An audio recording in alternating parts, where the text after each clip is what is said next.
जैसा कि आप जानते हैं कि हमारे जम्मू कश्मीर का बजट सेशन कल से शुरू होने जा रहा है और उसको लेके चूंकि हमारा इस एनसी कांग्रेस सरकार का ये दूसरा बजट पेश होने जा रहा है और इसमें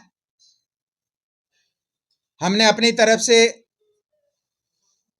जो कोलिशन सरकार जहां पे है जम्मू कश्मीर के अंदर, जो अक्सर पिछले सवा एक वर्ष से ये कहती सुनाई देती है कि हमें केंद्र सरकार कुछ करने नहीं दे रही है, तो इस सेशन में हम उनसे ये जानकारी हासिल करने की कोशिश करेंगे कि जब आपने चुनाव लड़ा और जब आपने अपना मैनिफेस्टो बनाया तो उस समय क्या आपने केंद्र सरकार या भारतीय जनता पार्टी से मशवरा करके अपना मैनिफेस्टो बनाया था? मैनिफेस्टो का मतलब ये होता है कि इलेक्शन से पहले हर पॉलिटिकल पार्टी एक लोगों के साथ वादा करती है कि अगर आप हमें वोट करोगे, अगर हमारी सरकार बनाओगे तो हम आपके ये मुद्दे हल करेंगे। लोग फिर ए बी सी डी जितनी पॉलिटिकल पार्टी सभी के मैनिफेस्टोज को स्टडी करते हैं, उसके बाद डिसाइड करते हैं कि बेस्ट मैनिफेस्टो किसका है और ज़्यादा फायदा किस पार्टी को वोट देने से हमें हो सकता है, किस पार्टी की सरकार बनने से हो सकता है। तो नेशनल कॉन्फ्रेंस ने वादा किया लोगों के साथ कि अगर हमें आप वोट देंगे और हमारी सरकार बनाएंगे तो हम आपको 5 लाख नौकरियां देंगे 5 वर्षों में। और उसको डिवाइड भी किया उन्होंने कि 5 वर्षों में मतलब एक साल में 5 लाख नहीं देंगे, बल्कि 5 वर्षों में हर वर्ष में 1 लाख नौकरी एक साल में देंगी, यानी कि 5 वर्षों में 5 लाख और हर साल में 1 लाख नौकरी। तो एक साल चला गया, पिछले अक्टूबर में एक साल चला गया और अक्टूबर में उस आंकड़े को देखिए कि अक्टूबर में एक साल होने के बाद 1 लाख नौकरी का जो वादा था वो वादा कहां गया और कितने लोगों को नौकरी दी, ये हम नेशनल कॉन्फ्रेंस और कांग्रेस सरकार से जानना चाहते हैं इस असेंबली के माध्यम से। ये हमने सवाल भी लगाए हैं। दूसरा इनका कमिटमेंट था कि 200 यूनिट बिजली फ्री आपको दी जाएगी। अब उसमें भी साल से ऊपर हो गया है, कितने लोगों को 200 यूनिट बिजली फ्री मिली है? बिजली फ्री छोड़िए, आज की डेट में बड़े त्योहार जब होते हैं, 26 जनवरी होता है, 15 अगस्त होता है, आपका होली दिवाली होती है, ईद गुरपुरब होता है, तो पूरा पूरा दिन बिजली कट रहती है। 200 यूनिट बिजली फ्री की बात छोड़िए, आप जो हमें रूटीन में बिजली आती थी उसमें भी आपने कट लगा दिया। फिर आपने कहा कि आप जहां पर 100% मीटरिंग होगी वहां पे 1 मिनट के लिए बिजली नहीं काटी जाएगी। आज मैं अपने तमाम मीडिया बंधुओं को कहना चाहूंगा, उधमपुर टाउन का स्टडी करिए एक दिन कि 100% मीटरिंग है कि नहीं। 100% मीटरिंग है तो फिर कट किस चीज का? सुबह भी कट है, शाम को भी कट है और फिर अलग से कट है, तो 4-6 घंटे का कट तो होता है, जहां पे 0 कट होना चाहिए था। टाउन की हालत है, बाकी दूर दराज के इलाकों की बात आप समझ सकते हैं। तो इसलिए 200 यूनिट बिजली का वादा हम इस सरकार को याद दिलाना चाहते हैं कि इस असेंबली में आपको जवाब देना पड़ेगा, कटहरे में हम आपको खड़ा करेंगे। इसी तरीके से आपने कहा कि हम आपको 10 किलो राशन फ्री देंगे, और उस 10 किलो राशन का क्या हुआ? 1.25 साल होने जा रहे हैं, कितने लोगों को 10 किलो राशन दिया? उसके बाद आपने कहा 16 सिलेंडर आपको फ्री देंगे, कितने लोगों को सिलेंडर मिले? तो ये जो मोटे मोटे हैं, इसमें और भी इनके कमिटमेंट्स हैं। तो इन पहले वर्ष हमने ज्यादा इनको नहीं कहा कि हम नई सरकार है, इनको सोचने समझने में समय लगेगा, हालांकि नई सरकार नहीं है। नेशनल कॉन्फ्रेंस 75 वर्षों से शासन जम्मू कश्मीर में कर रही है और दादे परदादों से लेके ये जो है उमर साहब जो है इस जम्मू कश्मीर को संभाल रहे हैं, तो ये भी नए नहीं है, मुख्यमंत्री भी रहे हैं। हम इनको बार बार ये कहना चाहते हैं, आप कहते जी हमारे पास पावर्स नहीं है। जब चुनाव हुआ तो उस समय ये यूटी थी और आप पढ़े लिखे भी थे, आप मुख्यमंत्री भी थे, आपके कैबिनेट में लोग मंत्री भी रहे हैं, आपके एमएलएज भी थे, आपकी पॉलिटिकल पार्टी सबसे पुरानी पॉलिटिकल पार्टी है। आपको जानकारी थी कि यूटी के अंदर आपकी क्या पावर्स होंगी। उन पावर्स को मद्देनजर रखते आप अपना मैनिफेस्टो बनाते, फिर लोगों के साथ कमिटमेंट करते, तो हम समझते हैं कि आपने लोगों के साथ ऑनेस्टी की है, लोगों को छल नहीं किया है, लोगों को धोखा नहीं दिया है। पावर्स जानते हो सकता मेरे जैसा आदमी या कोई आम आदमी इस बात को नहीं समझ सकता कि यूटी में पावर्स क्या है, लेकिन जो मुख्यमंत्री रहा हो, जिसने 70 वर्ष राज किया हो जिस परिवार ने, और वो ये कहे कि हमारे पास पावर नहीं है, तो आपने यूटी की पावर स्टडी किए बगैर कैसे आपने मैनिफेस्टो लागू कर दिया, अनाउंस कर दिया? तो ये आपकी जिम्मेदारी है। इस असेंबली के अंदर इनको अकाउंटेबल बनाएंगे और इनसे जानकारी लेंगे कि भैया ये जो वादे आपने किए हैं, खासकर अनएम्प्लॉयमेंट एक चरम सीमा पे पहुंचा है, ये आप इनसे वादे लेंगे।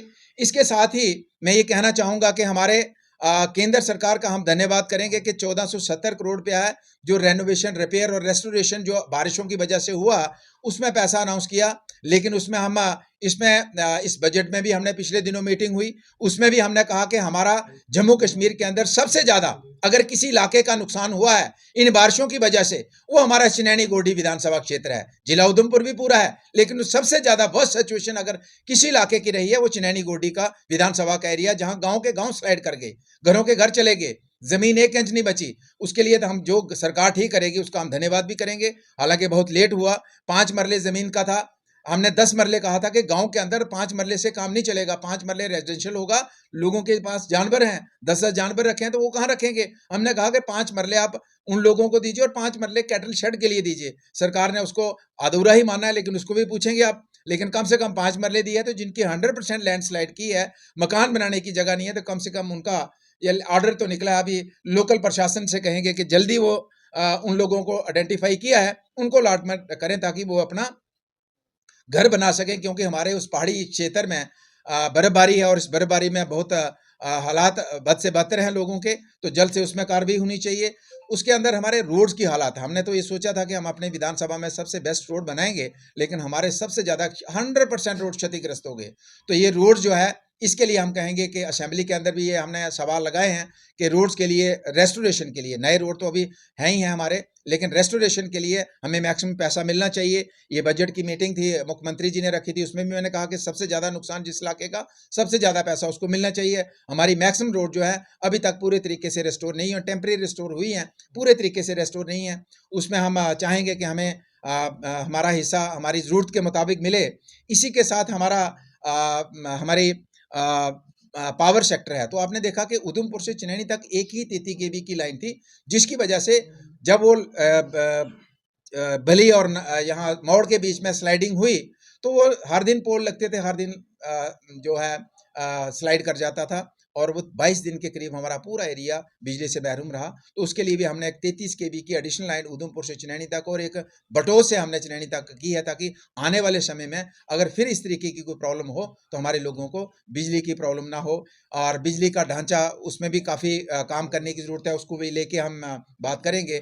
और जो लोगों को आपने कहा था पिछली असेंबली में, मुख्यमंत्री जी ने कहा था कि बिजली में हम आपको जो आपको जो है एक बिजली का जो है, जिन लोगों को एक वन टाइम के लिए उनको हम माफ करेंगे बिजली का बिल। मनोज जी, आज यूनियन बजट जो है वो भी पेश हो रहा है, किस तरह की उम्मीद है यूनियन बजट से? और जिस तरह से आपने कहा कि राज्य सरकार ने जो वादे किए थे खासकर नौकरियों को लेकर, ये केंद्र सरकार ने भी 2014 से पहले जो है ये वादे किए थे कि हजारों के साथ जो नौकरियां वो दी जाएंगी, लेकिन जम्मू कश्मीर में आज तक उस तरह का कोई वादा मैं नहीं आपकी किया। बात पे आ रहा हूँ, मैं 2 मिनट में अपना कंक्लूड करके आपकी बात का जवाब देता हूँ। इसी तरीके से हमारा स्कूल काफ़ी डैमेजेस हुए हैं, उसकी बात रखी जाएगी। हॉस्पिटल्स हमारे बिल्डिंग्स डैमेज हुई हैं, उसकी बात रखी जाएगी। और इसी तरीके से हमारे बाकी जो महकमे पीएचई की बहुत सी स्कीम्स हैं डैमेज हुई हैं, जिसकी रेस्टोरेशन के लिए पैसे की हम डिमांड करेंगे।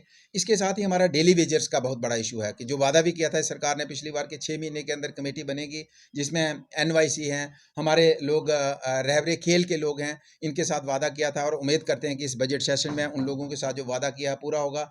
इसी तरीके से हमारा टूरिस्ट एक बहुत इंपॉर्टेंट जो पूरे जम्मू संभाग का टूरिस्ट डेस्टिनेशन जो है, ये पत्नीटॉप के साथ साथ हमारा खुद का एरिया है, मानतलाई है, गौरीकुंड है, सुध महादेव है, हरिद्वार है, बिनी संघ है, बुढ़ा केदारनाथ है, माता मराड़ा है, इस तरीके डुड्डू है, लाटी है। इसके लिए भी हमने डिमांड करी है कि लद्दा है, मादा है, कि इसमें इसमें चूंकि बर्फबारी की वजह से लोगों को प्रॉब्लम हुई, क्योंकि हमारे पास मशीनें नहीं थी, वो हमने ऑर्डर दे दिया कि नई मशीनें खरीदी जाएं।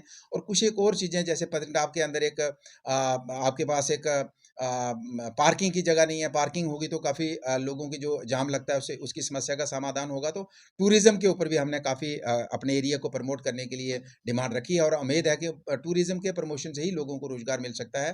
तो इस तरीके के इश्यूज़ जो है हमने डिमांड भी की है और अकाउंटेबल भी बनाया है। फिर विक्रम जी बात कर रहे हैं कि हमारी सरकार ने, तो पहला तो मैं आपको जानकारी देना चाहता हूँ कि जब वो वादा हुआ तो उस टाइम मैं उस सरकार का हिस्सा नहीं था, लेकिन आज मैं उस पार्टी का हिस्सा हूँ। तो मैं आपको ये जानकारी देना चाहता हूँ कि सरकार आज अगर बेस्ट नहीं करती तो लोग उसको रिपीट नहीं करते, फिर बेस्ट नहीं करते तो तीसरी बार रिपीट नहीं करते।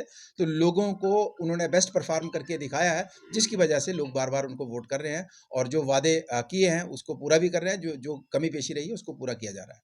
जिस तरह से आपने कहा कि डेली वेजेस का मुद्दा उठाया जाएगा, तो पिछले कई सालों से डेली वेजेस जो है वो इसी मुद्दे को लेकर चिल्ला रहे हैं कि अगर परमानेंट नहीं किया जाता, लेकिन जिस तरह पूरे हिंदुस्तान में मिनिमम वेजेस एक्ट जो है वो लागू है, वो कम से कम जम्मू कश्मीर में भी किया जाए। बिल्कुल, लेकिन आज बिल्कुल डेली वेजेस का माँग मैंने एक दिन सोशल मीडिया भी मैं साझा किया था कि पीएचई का डेली वेजर किस तरीके से बर्फ़बारी में अपने एरिया में जाके कैसे अपने रिज़र्वायर को ढूँढता है, कैसे वो जहाँ जो बॉल है उसको ढूँढता है नीचे 2-2 फुट बर्फ़ के नीचे जाके। तो इस हार्ड सिचुएशन में हमारे बिजली के डेली वेजर्स हैं बेचारे।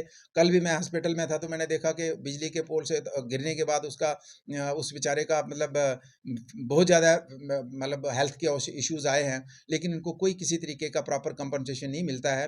रेगुलराइजेशन का इनका बिल्कुल मसला जायज़ है और वैसे भी बेचारे हमारे मैक्सिमम लोग रिटायर हो गए, तो ये इक्का-दुक्का लोग बचे हैं, इनको अगर रेगुलर नहीं करेंगे तो मुझे लगता है कि आने वाले समय में हमारा बिजली और पानी का बहुत बड़ा क्राइसिस हो जाएगा। और मैं उम्मीद करता हूँ कि इस बार की सरकार ने इनसे वादा किया था कि 6 महीने का समय मांगा था। मुझे लगता है कि इस बजट सेशन में, कल के प्री बजट मीटिंग में भी हमने कहा था कि आपको वादा आपका याद दिलाते हैं और उम्मीद रखते हैं कि इस बजट में उनके लिए पैसा रखेंगे ताकि उनको रेगुलराइज करके उनकी सैलरी मिल सके।